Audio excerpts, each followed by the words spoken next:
stupid predictions from the past.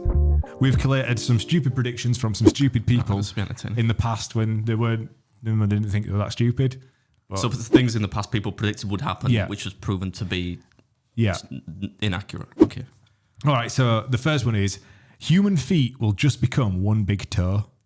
Fucking what? Who said that? So a guy called Richard Clement Lucas, in a lecture at the Royal College of Surgeons in England in 1911, made a curious prediction. Human feet will become just one big toe. He predicted the useless outer toes will be used less and less, so he theorized that man might become a one-toed race. What were these? This guy, what were his credentials? Was he some kind of? He worked at Mackey's. One doesn't make sense.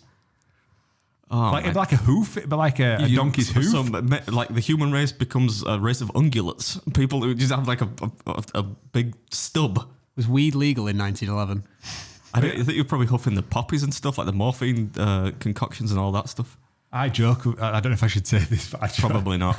No, I know. I joke with my sister-in-law very often because she's got a massive big toe, and I always like point it out. She's got a new chap, and we're in Scotland at a family party, and I said to him, I'm like, "Have you noticed the weird thing yet?" You do, because you can't unsee it. It's not actually that bad, so sorry for anybody that knows who she is.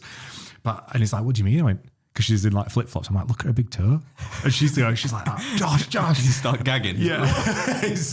Did I ever tell you like first date that Mrs. Beard and I had?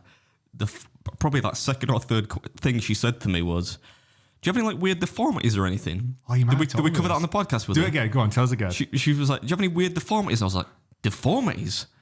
I'm like, "What do you mean, like one of those like weird tails?" Or what? Like, what? I'm like, "Not really. I've got a bit of a scar on my back. That's about it." I said, "Weird question for the first date. Why are you asking?" She was like, "I've just got deformed hands," and I'm like, "I think deformed's a bit much. She's just got this. I forget what you call it now, but you know, like they're not. That's what a regular hand looks like, and her fingers kind of go like on one hand they go up like stairs, and on the other one like this one's really short, and you know, and I'm like, it just makes you different. What do you think? What do you think was gonna be like? That's gross. I'm leaving. Like get up and like slam my drink down or whatever. We will live in flying houses. So the inventor, science writer, and futurist Arthur C. Clarke believed that by 2022 we will live in flying houses that can relocate to anywhere in the world at any given moment. Imagine how expensive they'd be. Fucking hell, it's expensive to live in a normally situated house. But I don't know, flying houses, man. I don't even know how they'd ever even be practical, like inclement weather and everything. Like how would you live in them? Like imagine like there's a thunderstorm or something, like be a nightmare. It seems like wildly impractical. Anyway, the next one actually sums up pretty much what I thought when I was leaving school at 16 years old. No one will be working and everyone will be rich.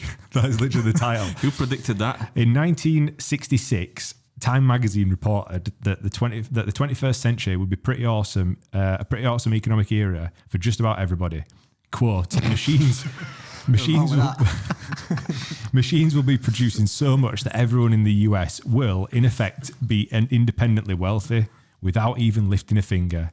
The average non-working family could expect to earn an average salary of between $30,000 and $40,000.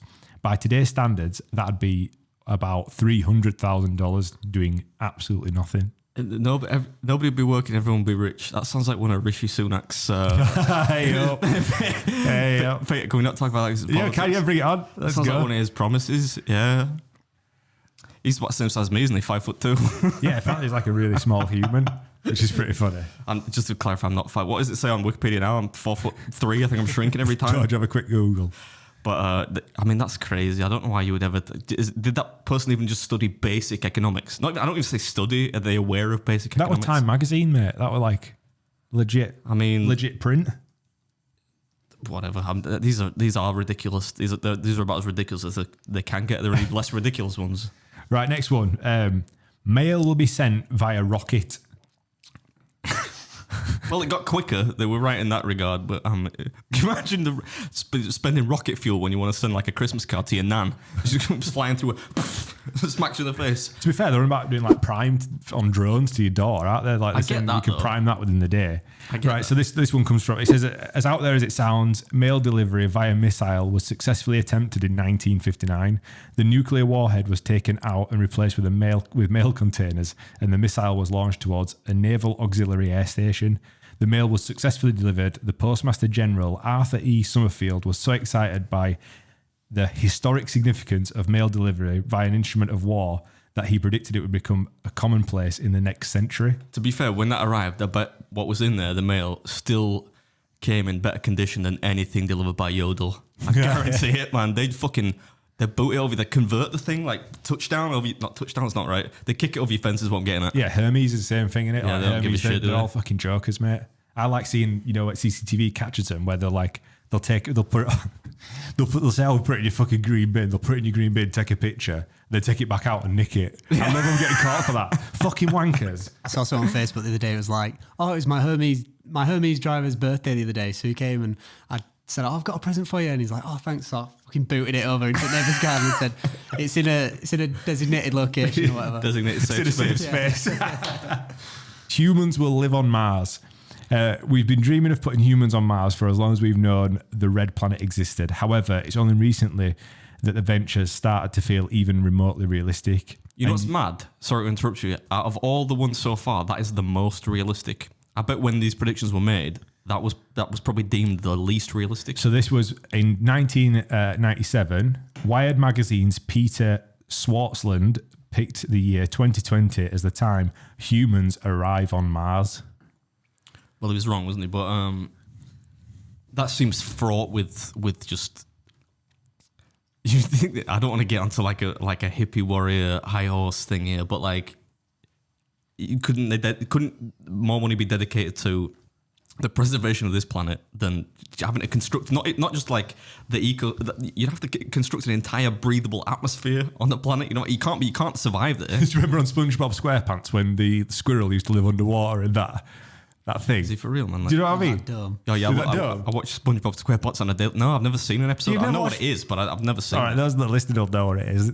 They're a squirrel that lived with SpongeBob and Patrick under the water, but she lived in a dome.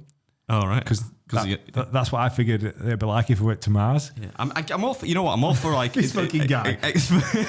You You make me question myself sometimes because you did this before about like watches. You remember when I said, "Oh, I'm into watches," and you shot me down on the podcast, and then everybody come out and go, "No, that's pretty normal." Coming from the guy that eats for a fucking If living. you recall, I didn't say you. I know I fully accept that I'm weird. I didn't say you couldn't be into watches. I just said watches are not a hobby. That's like me saying fucking wallpaper's a hobby. You know what I mean? Like Just choke him out. Just choke him out.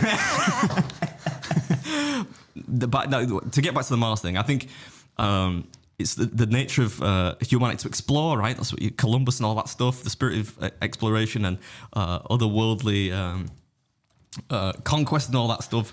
Not conquest, that's the wrong word. That makes me sound like a colonialist, which I'm not. But like getting to Mars, I think is good for in terms of scientific venture and stuff like that.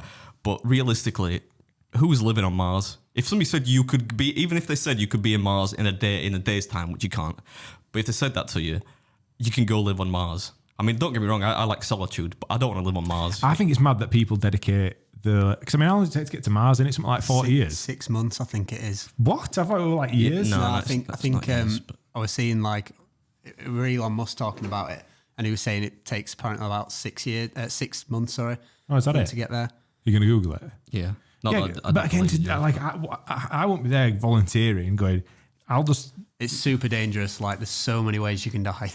I imagine, yeah. Like, So many ways. George wasn't far off. It says 7 months, 7 roughly. months, yeah. But I think the radiation thing. I'm not going to get into a whole scientific analysis of it, but to me, that seems the most likely. That seems like at the time it was the least likely thing, but now I think humans will probably reach Mars, maybe land and arrive on Mars in the same way they landed on the moon within our lifetime, probably.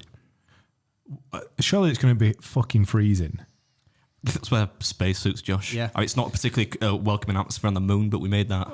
Or did we? I've got, so that was that was the first thing that came to my head. Because you've ever been swimming in the sea? It's cold. Even in the Caribbean, it's cold. But the deeper you get, you do some more of that. the deeper you get, it gets really cold. So and we're still like within our atmosphere. Imagine how fucking cold it is on another planet. Or is you just leave the, Cold, but that's why you get spacesuits, right? Yeah, no, but how effective can a spacesuit be? I've sent you a TikTok of Elon Musk talking about these problems? How he'd heat up Mars. Oh, right. And it's fucking ridiculous. What are the odds of that? I hadn't actually seen that. So the first half of a nice little segue like that. Right. But eventually you can transform Mars into an Earth-like planet. How would you do that? You'd warm it up. Just warm it up. If you with warm a blanket or with what? How would you warm Mars up? It's a long way away from the sun. There's the fast way and the slow way. Okay. Give me the fast way. The fast way is drop thermonuclear weapons over the poles. You're a supervillain. That's what a supervillain does. Creepy. Drop thermonuclear weapons over the poles. That's the academic analysis by Josh. Creepy. I'm not sure. I'm not a scientist. I don't know, but drop thermonuclear weapons on the poles. I feel like it might be a bit more complicated than that. But what do I know?